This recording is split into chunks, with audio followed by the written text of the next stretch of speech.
요즘 보좌와의 축복에 대해서 계속 말씀을 주시고 계십니다. 여러분들이 이 보좌의 축복을 누리지 못하면 세상을 이길 수가 없습니다. 그걸 우리는 세상에서 세상 사람들 방식으로 살아야 되거든요. 그런데 이미 하나님의 자녀에게는 눈에 보이지 않는 배경과 축복을, 어마어마한 축복을 다 주셨거든요. 시편 103편 20절 22절에도 보니까 능력이 있어 말씀을 이루는 천사예요. 너희의 소리를 듣는 천사예요. 그렇죠? 하나님의 다스리는 곳에 역사하는 천사예요. 그렇죠? 보좌의 축복 아닙니까?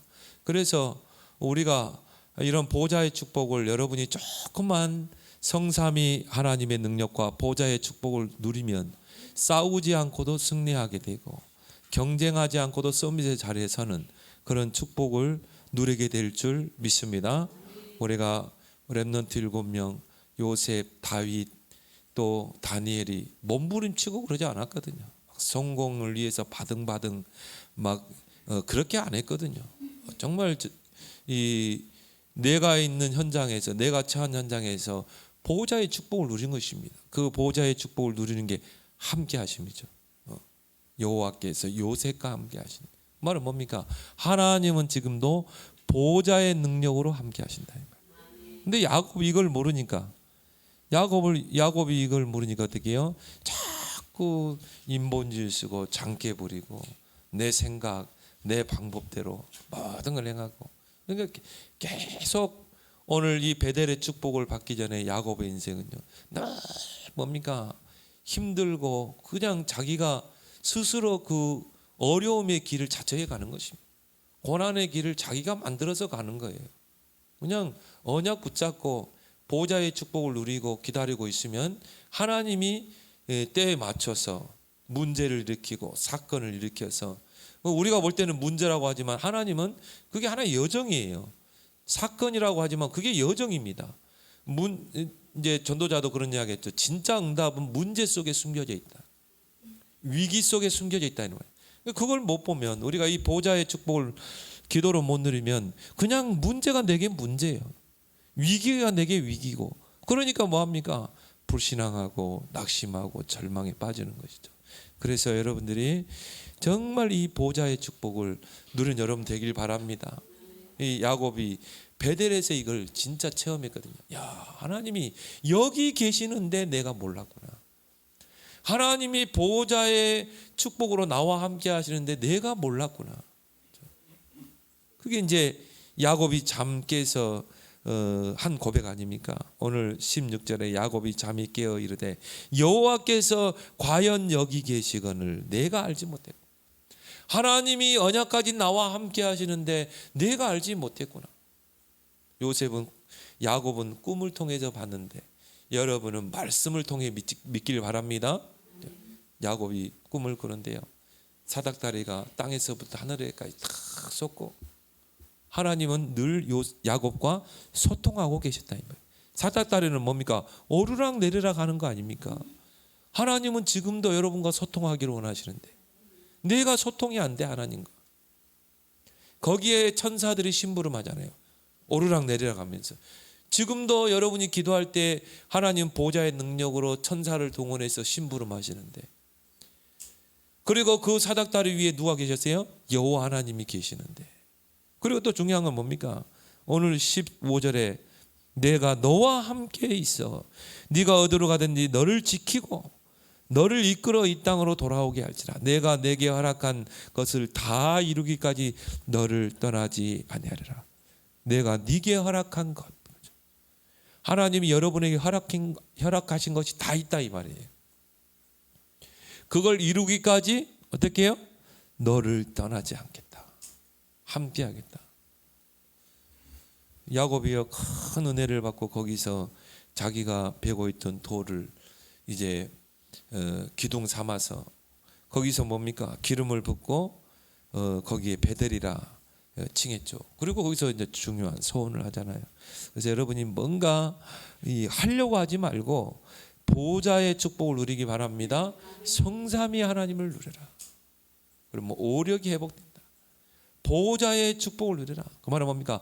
보호자를 움직이는 축복, 기도를 누리라 이 말이에요. 능력의 천사가 도원되면 뭐 18만 5천 아수르 군사가 송장되게 하시잖아요. 그래서 여러분이 올 2022년도에는 24 보좌와의 축복을 누리기 바랍니다. 야곱이 나중에 이걸 깨닫게 됐어요. 내가 괜히 형을 속이고 아버지를 속일 필요가 없었는데 이 보좌의 축복을 누리면 되는데.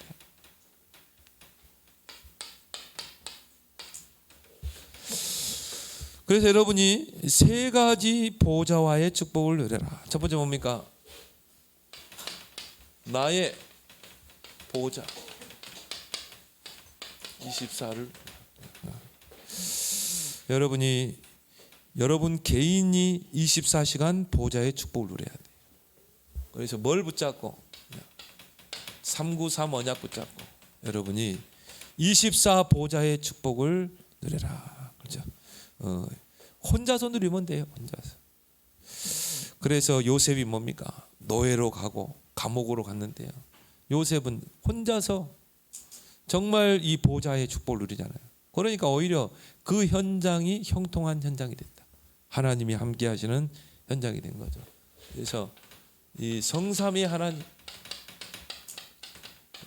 하나님은 지금 능력으로 나와 함께 하신다. 그래서 여러분이 이 성삼위 하나님을요 정말 누리면 거기서 뭐가 회복됩니까? 오력이 회복되죠.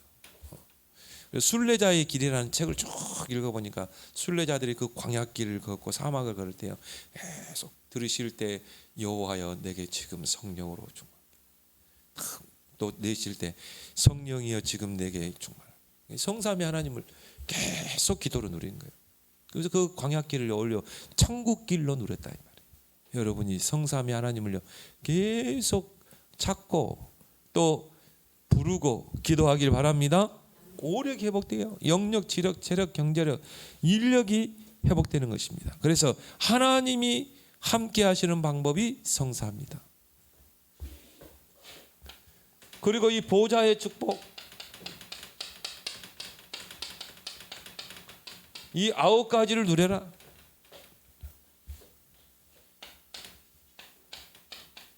그 3초월, 3생명, 그리고 뭡니까?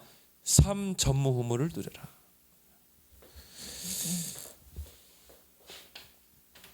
그리고 우리는 뭡니까?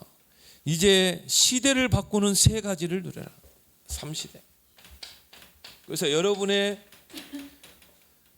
업을 가지고 이제 30제자를 세우고 여러분의 직분을 가지고 30현장을 살리고 또 여러분은 이제 237을 살려야 되기 때문에 나는 70나라를 살릴 것이다. 70지역을 살릴 것이다. 그런 여러분이 기도 제목을 가지고 여러분 기도하라 이 말이에요. 이번 지금 목대원 메시지를 제가 지금 정리하는 겁니다. 그래서 여러분 나의 보좌 24시를 누려. 그러면요 이걸 여러분이 누르면 따라오는 응답이 있습니다.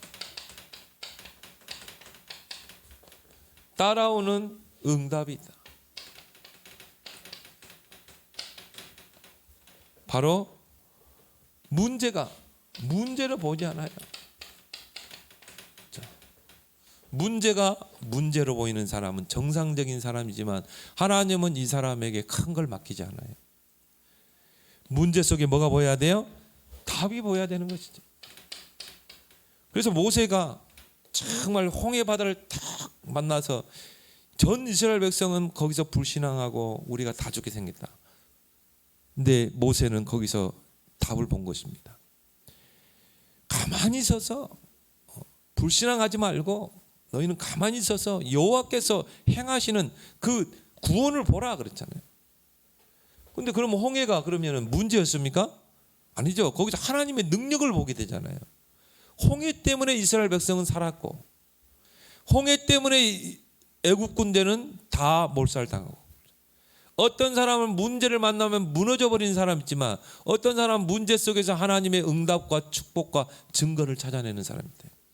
하나님의 축복은 응답은 문제 속에 숨겨졌어요. 하나님은 그렇게 숨겨두십니다. 우리가 사람 때문에 얼마나 갈등합니까? 뭐 남편 때문에, 아내 때문에, 자녀 때문에, 또 직장 안에서 사람 때문에 얼마나 갈등합니까? 근데 하나님에게는요, 우연이라는 게 없습니다. 하나님에게는 필연과 절대만 있어요. 특히 하나님의 자녀에게는 필연과 절대, 그 말은 뭡니까? 거기에 하나님의 계획이 있다. 그래서 하나님의 계획을 찾는 걸 보고 답을 찾는 거라고 그래요. 문제 속에, 갈등 속에 답을 찾으란 말은 하나님의 계획을 찾아야 돼. 왜 이 사람을 나에게 붙였을까? 나를 힘들게 하고 내 취향에도 안 맞는, 왜 이런 사람을 하나님이 나한테 붙였을까? 분명한 답이 있어요. 그 말은 계획이 있다 이 말이에요. 때로는 나를 연단시키기도 하고요. 정금과 같은 신앙으로. 그래서 진짜 하나님께 쓰임받은 사람들은요, 고난의 가시밭길이 다 있었어요. 요셉도 그냥 다윗을 그냥 사울 밑에 군대 장관으로 편히 둘 수 있다니까요. 근데 뭔가 거기 보니까 뭐라고 그랬어요? 하나님이 부리는 악신이 사울에게 임하니. 다윗을 죽이려고 했잖아요. 그러면 악신 들리게 한 분이 누굽니까? 하나님이요. 누구를 위해서? 다윗을 다루기 위해서. 그래서 막 사울이 악신 들려가지고요, 뭐 정사에는 관심이 없고 다윗을 죽이는데 막 혈안이 되잖아요. 그때 다윗이 도망 다니면서 했던 고백이 여호와는 나의 목자시니 내게 부족함이 없으리라. 여호와는 나의 힘이요 방패요 피할 바위요 요새입니다. 그때 신앙 고백 다 했거든요. 그때 오히려 다윗이 믿음이 쑥 자랐어요. 영적 성장이 이루어졌습니다. 하나님의 방법인 줄 믿습니다. 나에게는 왜 하나님 이렇게 문제가 많습니까? 큰 그릇이라고 생각하면 돼. 하나님 나는 큰 그릇이구나. 그리고 중요한 건 뭡니까? 감당할 만한 시험만 줘요. 감당치 못할 시험은 절대 안 줍니다. 아유, 내가 왜 이런 남편을 만났을까? 내가 볼 때는요, 감당할 수 있으니까. 다른 사람 같으면 감당 못 하거든요.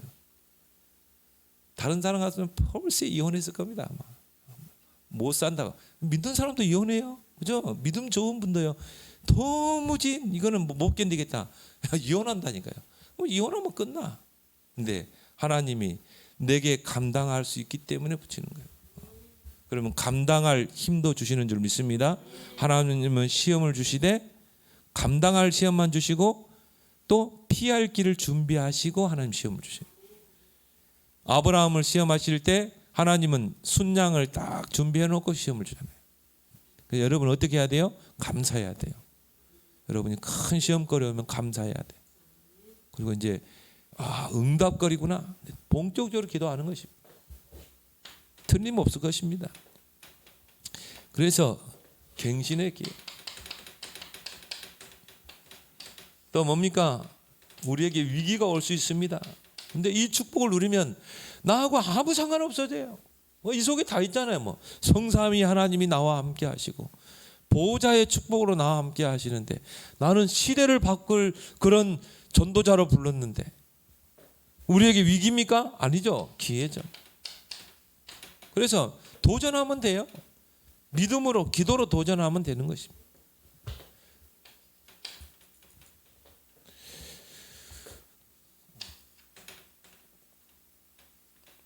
여기에서 이제 3절대가 나오죠. 자, 여러분이 정말 이 축복을 누리게 되면 절대 시간표가 나옵니다. 이 시간표는 하나님만 가지고 있어요. 하나님의 때. 그래서 오늘 우리 오전 말씀에 대해 기약이 이르러 그러죠. 하나님이 너에게 나타나시리니 그러죠. 하나님의 절대 시간표는 하나님이 가지고 있습니다. 그래서 오순절 날이 이미 이르매 그러죠. 하나님의 시간표가 있는 것입니다.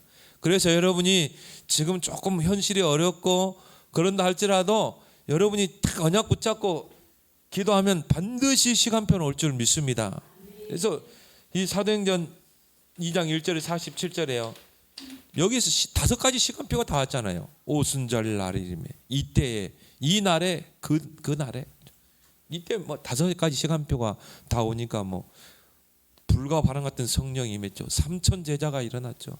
주께서 구원 만수를 날마다 시간표. 지금 여러분이 조금 안 된다 할지라도 하나님의 시간표는 정확하게 움직일 줄 믿습니다. 우리 교회도 마찬가지고 여러분 가정도 마찬가지, 개인도 마찬가지입니다. 절대 응답이 오죠. 이거는 뭡니까? 하나님이 주시는 응답이기 때문에 뺏을 자가 없는 거예요. 그래서 이 절대 응답이 아까 이야기했지만 이 문제를 통해서 온다. 또 뭡니까? 이 사건을 통해서 와요. 이걸 우리가 잘 봐야 돼요. 또 박해를 통해 오기도 하고 막 사방팔방으로 막 박해가 와. 근데 그 속에 하나님의 절대 응답이 있거든요. 요셉이 진짜 이 속에서 응답을 다 찾아냈거든요. 사도행전 7장 1절에서 60절에 보니까 스데반 집사가 순교당해서 죽잖아요. 그러면 그곳으로 예루살렘 교회는 망했습니까? 아니죠. 그 순교 이후에 예루살렘에 대박해가 일어납니다. 사도 외에는요 모든 제자들이 다 뿔뿔 흩어졌어요. 근데 흩어진 자들 중에 몇 명의 제자들이 어디로 갔습니까? 안디옥으로 가서 거기에 이방인들에게 복음을 전해서 안디옥 교회가 세워지잖아요. 그러니까 이런 방법을 통해서 하는 절대 응답을 이루신대요. 이걸 우리가 못 보면은 속을 수 있다 이 말이죠. 그래서 스데반의 환난으로 인하여 흩어진 자들이 사도행전 11장 19절 그 속에서 이제 뭐 절대 작품이 나오죠. 하나님이 절대 작품을 이제 이루게 하신 것입니다. 3가지죠. 플랫폼의 작품. 하나님이 여러분 플랫폼으로 세울 줄 믿습니다. 그런 과정을 통해 요셉을 총리로 세워서 하나님 플랫폼으로 딱 쓰잖아요. 그리고 뭡니까? 파수막. 그러니까 뭐 요셉이 애굽에 있으니까 모든 사람들이 그 요셉을 보고 몰려들잖아요. 그리고 뭡니까? 정말 이 안테나 다 살리게 되죠. 여러분이 제일 먼저 나의 보호자 24시를 특히 뭡니까? 394. 그리고 이제 뭡니까? 교회의 보호자 24를 누려.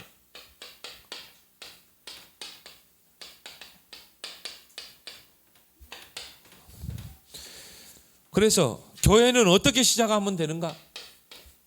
이제 우리 2022년도 이제 새해가 딱 시작됐습니다. 그러면 2022년도 교회는 어떻게 시작하면 되는가? 초대교회를 보면 돼요.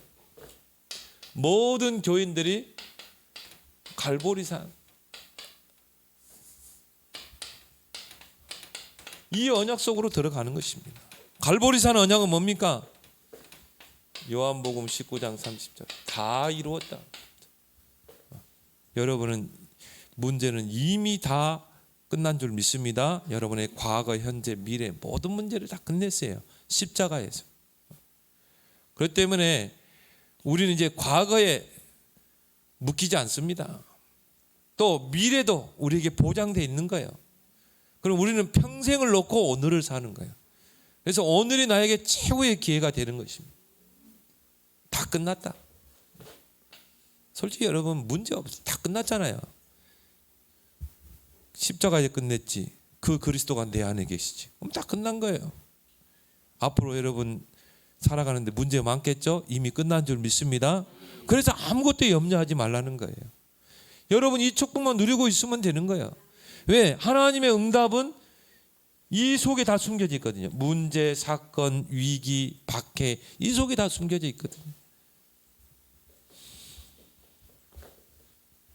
이 제자들이 어디로 모였습니까? 감람원으로 모였죠. 감람원의 언약을 붙잡아야 돼요. 거기서 40일 동안 뭐 했습니까? 하나님의 나라의 일을 설명했죠. 그래서 하나님의 나라는 뭔가? 정의.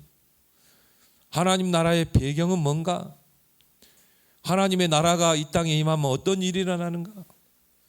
그리고 우리가 이제 제자들이 해야 될 미션이 뭔가? 하나님 나라 배경, 보좌의 배경을 누리고 이 땅에 하나님의 나라의 일을 실현하는 것. 내가 있는 가정에 하나님의 나라의 일을 실현하고, 내가 있는 직장에 하나님의 나라의 일을 실현하고. 여기서요, 하나님의 나라에 대해서 설명하면서 미션을 주신 것입니다. 하나님의 나라의 일. 이제 너희들은 하나님의 나라를 위해 살아야 돼. 선민 사상을 뛰어넘어야 돼. 민족주의를 뛰어넘어야 돼. 너희가 왜 노예가 되고 포로가 되고 속국이 됐냐 이 말이에요. 결국은 뭐예요? 네 선민 사상의 그 테두리를 넘어서지 못하는 거예요. 그래서 너희들은 이제 땅 끝까지 가야 돼. 너희들은 이제 모든 민족으로 237로 가야 돼. 미션입니다. 여러분이 그리스도로 완전 답이 나고 이제 우리의 모든 생의 방향은 하나님의 나라. 하나님 나라 배경을 누리고, 그리고 뭡니까? 정말 나는 하나님의 나라를 위해 사는 거야. 내가 직장 가는 거, 돈 버는 거 다 하나님의 나라를 위해서.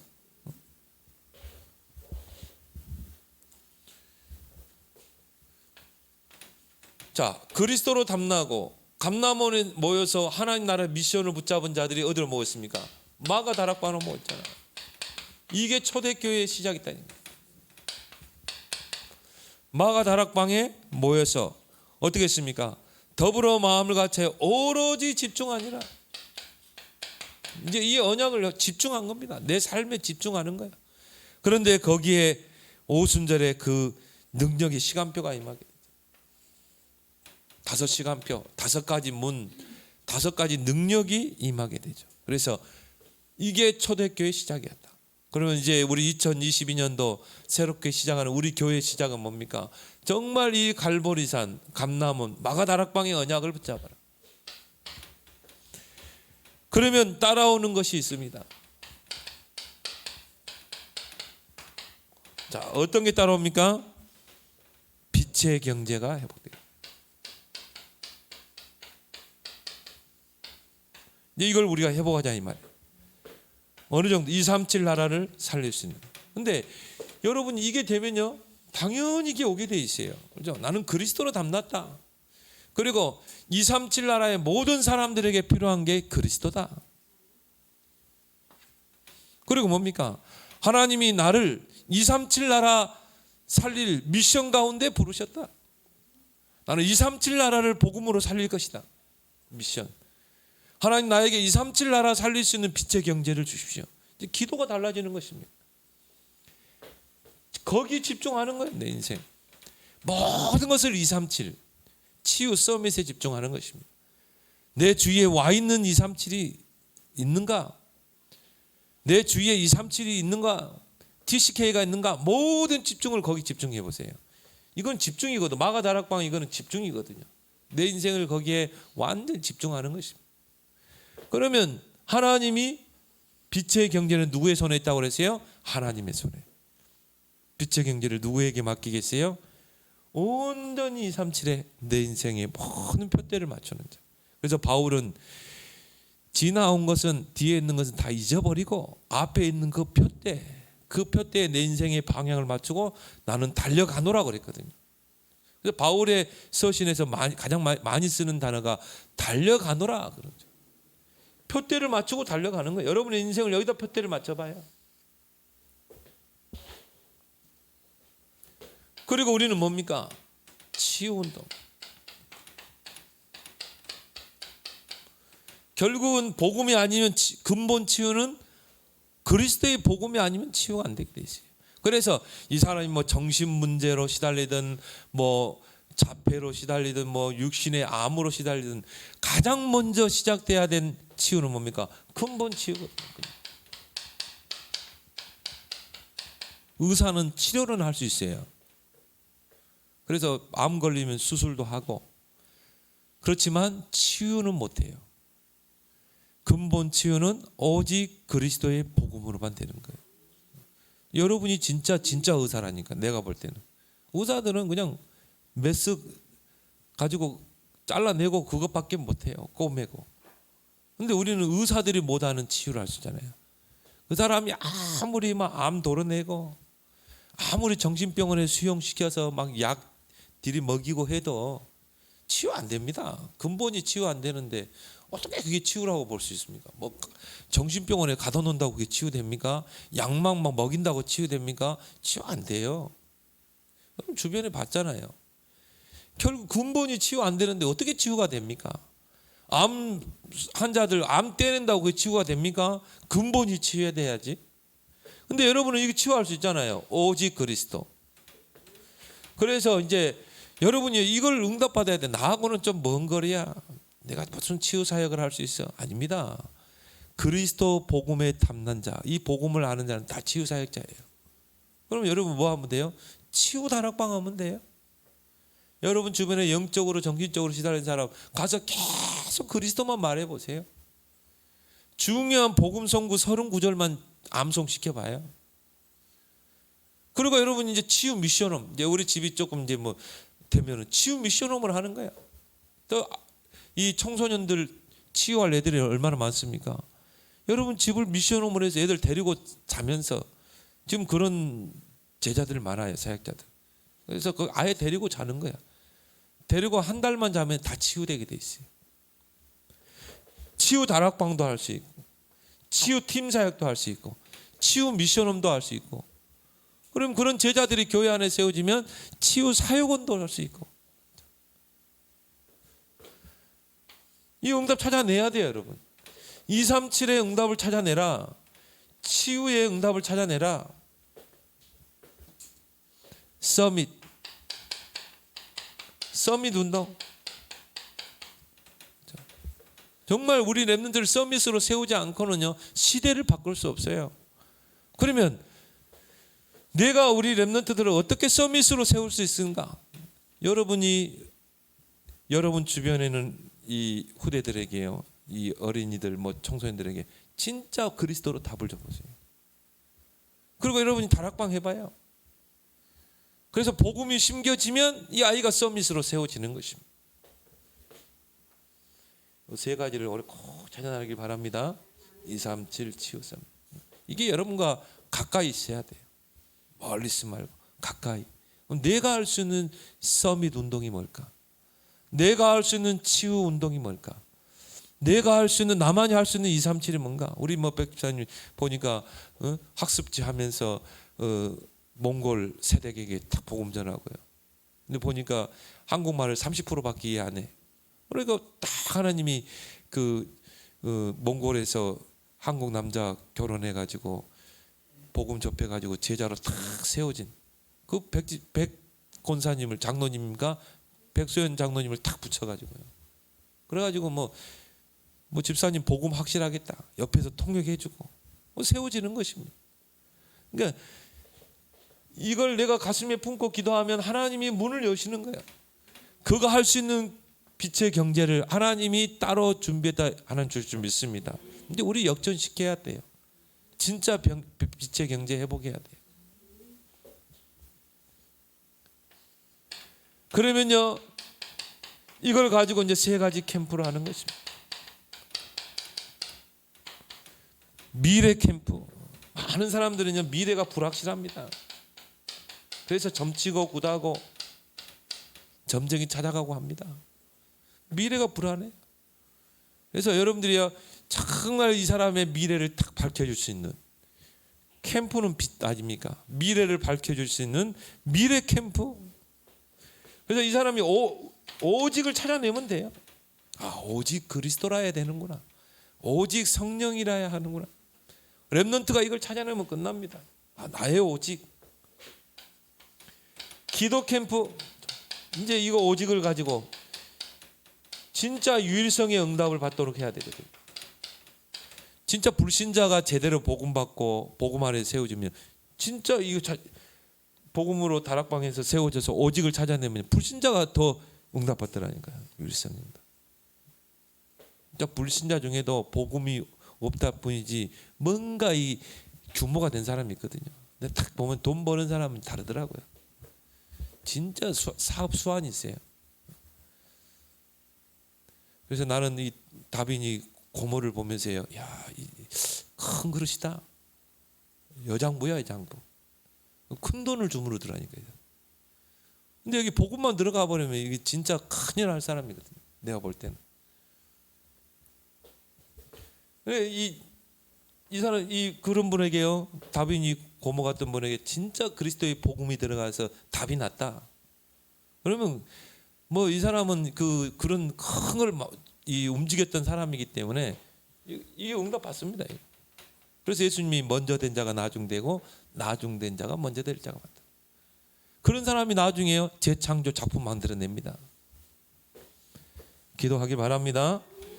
달란트 캠프, 진짜 자기의 달란트가 그리스도 안에서 정말 세계복음할 달란트를 못 찾아낸 거예요. 불신자에게 찾아냈다. 그러면요 막 진짜 교회를 위해서 세계복음에서 막 헌신합니다.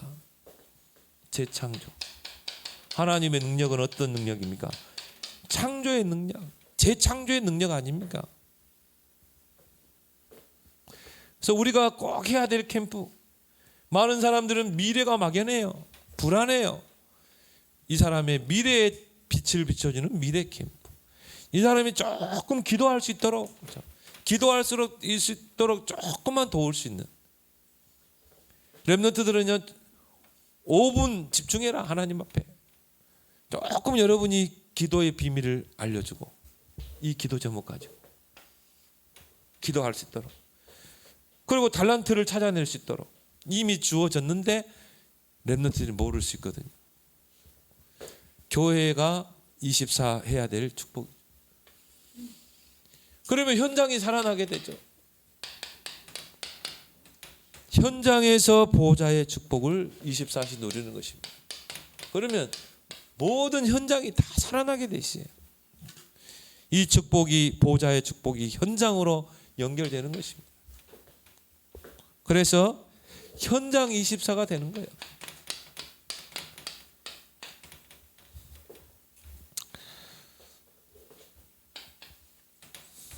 그래서 하나님께서 이 70인 장로를 세우고 70인 유사를 세우고 요란하게 70이라는 단어를 성경에 많이 기록되어 있어요. 출애굽기 24장 9절 11절에 보니까 70인 장로들에게 나타나시다고.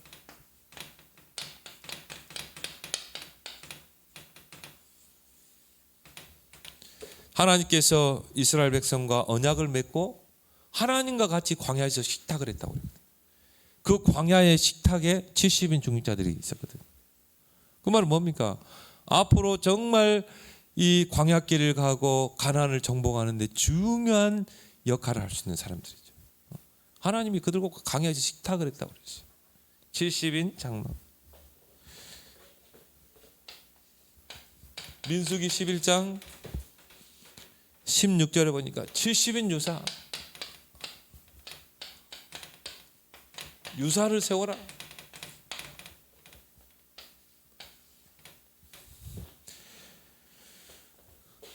누가복음, 이게 70인의 장로 유사들이 이제 신약 시대에 와서 예수님께서 세웠죠.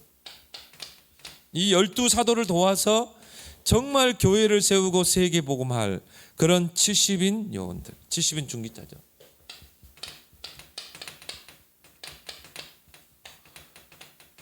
그래서 누가복음 10장에 보면 이 70인 요원들을 현장에 파송하잖아요. 전도대로. 그 현장을 한번 확인해 봐라. 그래서 이 너에게 뱀과 정갈을 밟고 모든 능력을 제어할 권세를 줬다.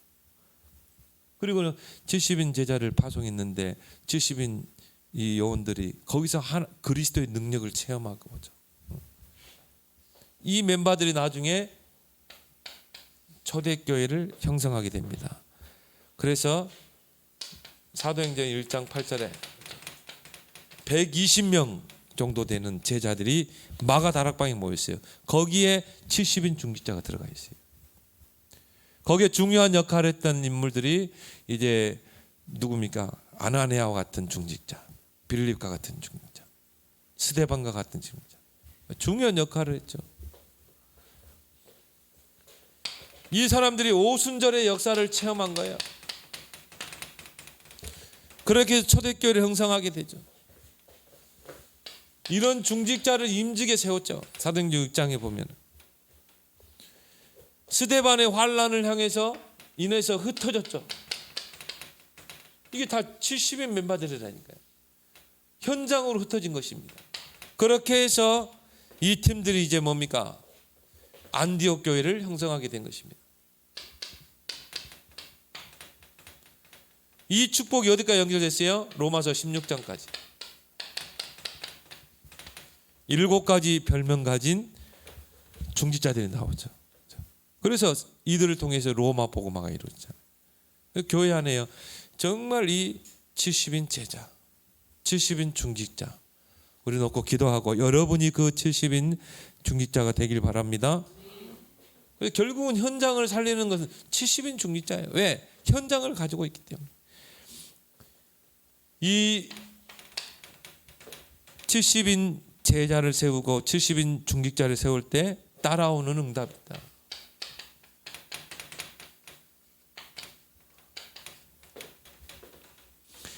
이제 70인 중직자의 그 업을 하나님이 축복하셨어요. 그 업을 하나님 축복하시면서 그 업을 가지고 70 제자를 세우고 또 직분, 그 중직자의 직분 또 그 직분자의 직분을 가지고 70 현장을 살려내고 그리고 뭡니까? 이제 지역을 살려내고 또 나라를 살려내고 그 70 지역 그래서 70 지역을 완전히 교구하고 세계화라 이게 이제 현장이 다 살아나는 것입니다. 그렇게 해서 결국은 하고자 하는 운동이 뭡니까? 현장을 살리는 지교 운동을 펴라. 성경에 보니까 이 피장 시몬은 자기 집에서 자영업을 하면서 거기서 전문교회를 하고 그렇게 해서 거기에 이 베드로가 사역자로 오게 되죠. 이달리아대 백부장 고넬료가 복음을 받게 되잖아요. 이탈리아 복음화의 큰 문이 열리죠. 자기 업을 가지고 또 나의 직분을 가지고 내가 있는 지역을 살려내는 것입니다. 이게 바로 지교의 운동입니다. 그래서 이런 지교 운동이 지교회가 바르게 서게 되면 지역의 흑암이 다 꺾이게 돼 있어요. 지역의 문화권이 다 바뀌게 돼 있어요. 지역을 완전히 장악하게 돼 있어요. 이게 지교 운동입니다.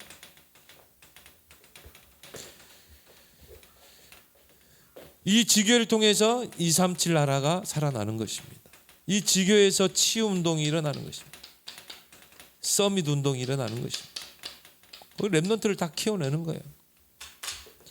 여러분이 이 보좌의 축복을 올해는 24 누리는 여러분 되길 바랍니다. 여러분 개인이 중요합니다. 여러분 개인이 정말 이 394 언약 붙잡고 이제 24 보좌와의 축복을 누리는 증인 되길 바랍니다. 오늘 주신 말씀 붙잡고 우리 합심으로 보좌와의 축복을 24 누리게 해주세요. 우리 함께 기도하겠습니다.